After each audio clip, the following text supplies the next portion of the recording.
Tomato oil എങ്ങനെ ഉണ്ടാക്കുന്ന നോക്കിയാലോ.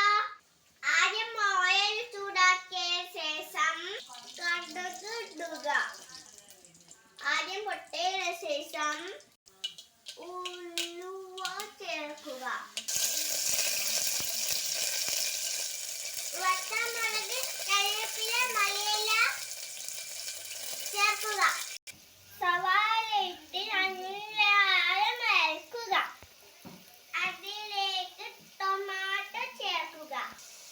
അത് നന്നായി വഴറ്റിയ ശേഷം പച്ചമുളക്, ഇഞ്ചി വെളുത്തുള്ളി പേസ്റ്റ് നന്നായി വഴറ്റുക. വഴറ്റിയ ശേഷം പൊടികൾ ചേർക്കുക. മുളക് പൊടി, മഞ്ഞൾപ്പൊടി, ഉപ്പ്, മല്ലിപ്പൊടി ചേർത്ത് നന്നായി ഇളക്കുക. പുളിവെള്ളം ചേർത്ത് ഒന്ന് കലക്കുമ്പോൾ അതിലേക്ക് ഫിഷ് ഇടുക.